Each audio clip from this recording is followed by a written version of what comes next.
nearing the finish line. Today's coverage begins as the U.S. presidential candidates bring their campaigns to an end. I'm Carl Azuz. First up, the Federal Bureau of Investigation says it's come to the same conclusion that it reached in July concerning Democratic presidential nominee Hillary Clinton. It says she should not face criminal charges for her controversial use of a private email server while she was Secretary of State. 11 days before the election, the FBI said it had found new emails related to the investigation. Yesterday, the agency said it had reviewed them and that they did not change the FBI's opinion. Meanwhile, the candidates themselves spent the weekend making their final appeals to Americans. I'm asking you to dream big, because with your vote, we are just 3 days away from the change you've been waiting for your entire life. I want to be the president for everybody. Everybody who agrees with me, people who don't agree with me, people who vote for me, people who don't vote for me. Tomorrow, it's American voters who will do the talking. You can watch all the U.S. Election Day action live on CNN. Concerning CNN's Electoral College map, there's been a significant shift since Friday's show. We made some pretty significant changes to our electoral map, all in Donald Trump's favor. This is our old map. It had 6 battleground states. This is our new map, 5 remaining battleground states. Here's what we changed. New Hampshire went from lean Democrat to a battleground state. Ohio went from battleground to lean Republican, really significant there. Utah, battleground to lean Republican. And the 2nd congressional district in Maine, they award their electoral votes by congressional district, went from battleground to lean Republican. So that gives us Donald Trump at 204, Hillary Clinton at 268, falling below that 270 mark. How does she do it now? What is Hillary Clinton's path? She still needs to defend this blue wall of Wisconsin, Michigan, Pennsylvania, where Donald Trump is going to be campaigning through the weekend.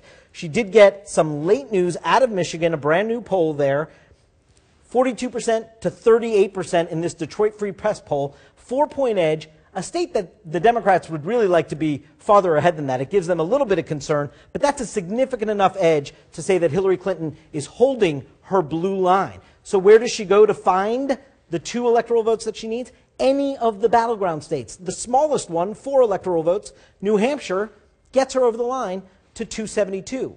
How about Donald Trump's path? Again, this is our new battleground map. How does he get there? Donald Trump has to sweep the map. Let's start adding to his 204. Nevada, Arizona, Florida, North Carolina, New Hampshire. I've given him all the battleground states. That only gets him to 269. Where does he go to find that extra one?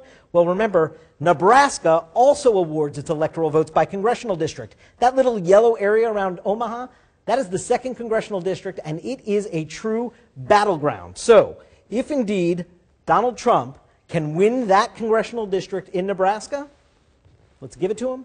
Boom, he gets to 270 electoral votes. He's got a steep hill to climb. It's a little less steep than it was yesterday. Hillary Clinton still has the control of the electoral map. So what was that map based on? 1, history, how people voted before. 2, future, how polls say they'll vote on Election Day. And 3, the present, how they're voting so far.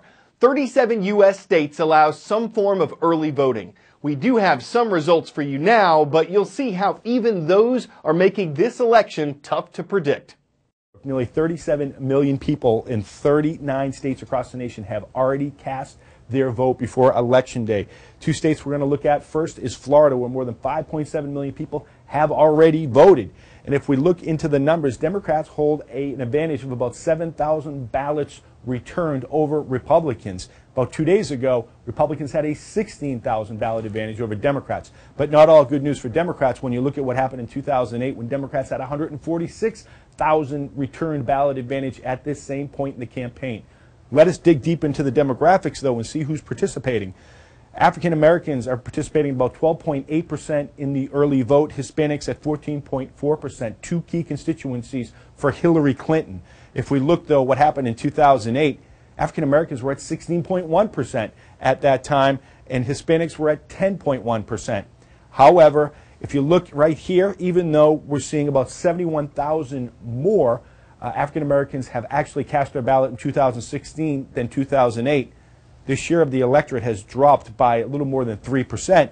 Good news, though, for Democrats and Hillary Clinton is that we're seeing this right here, this Hispanic participation increase by about 4.3% or 363,000 more ballots. Let us go up the coast now to the state of North Carolina, where more than 2.5 million people have already cast their ballots.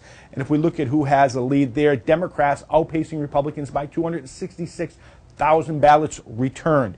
If we dig a little bit deeper and look at what happened in 2012, they're about on pace right now, Democrats are, about 14,000 more ballots returned, even as we're seeing the overall participation of Democrats in early voting has dropped. Let us dig into the demographics of who's participating. African Americans at 22.4%, Hispanics at 1.9%. We compare that now to 2012, and this is a troubling sign now for Hillary Clinton. This is why we're seeing all the get-out-the-vote efforts from Democrats in the state of North Carolina. As you can see, this drop-off here, it equates to about 31,000 less or fewer votes in 2016 than we've seen in 2012. Hispanic votes has increased by about 22,000. Florida, North Carolina, two key states in this race for the presidency. We'll keep an eye on them all the way through election night. Almost all of the U.S. has now switched back to standard time. That's what it's called when daylight saving time is over. And if you turned your clock back Saturday night, you might feel more refreshed by the extra hour of sleep. You might also feel more depressed. A new study out of Denmark, which also observes the time change, looked at the number of people diagnosed with depression between the years 1995 and 2012. It found that depression diagnoses increased by 11% immediately after the switch from daylight saving to standard time. The cases of depression went away after a couple months. The change does give us more daylight in the morning hours, but less in the afternoons. So one psychiatrist says a way to fight time change depression could be to take a walk after sunrise or brighten up your rooms in the morning. But why have the time change in the first place? So why don't we change the clocks ahead 1 hour in the spring and back 1 hour in the fall? Well, it's actually to reduce the electricity consumption by extending the daylight hours. In the U.S., we change our clocks at 2 a.m. on the second Sunday in March.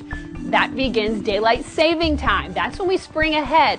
On the first Sunday in November, we change our clocks at 2 a.m. again. That's actually just going back to standard time. Believe it or not, this started with an idea from Benjamin Franklin.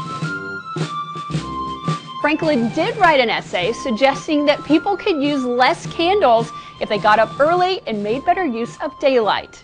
In 1918, the Standard Time Act established time zones and daylight saving time, but not all states participate. To this day, most of Arizona and all of Hawaii do not change their clocks.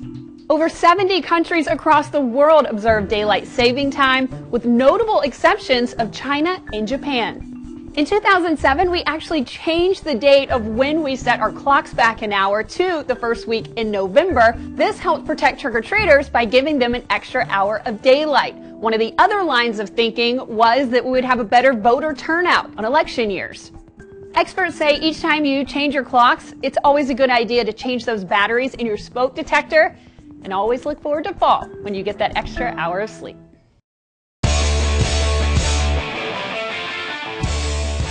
The race to the White House may be characterized as a marathon. Here's what a real one looks like. The New York City Marathon, the biggest 26.2-mile race in the world.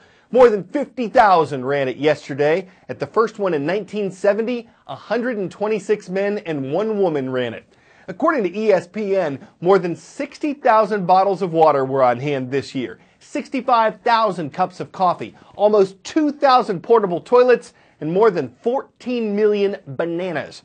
Because some would say running 26 miles is bananas, and just finishing makes people go bananas, unless, of course, they take it all in stride. And while you don't have to be well-heeled to run, you'll have to heal afterward, having exerted a marathon of effort. It takes drive to run in a day what many runners don't drive in a day, and tonight keep going for the victory. I'm Carl Azuz. Stay in step with us for election news throughout the week.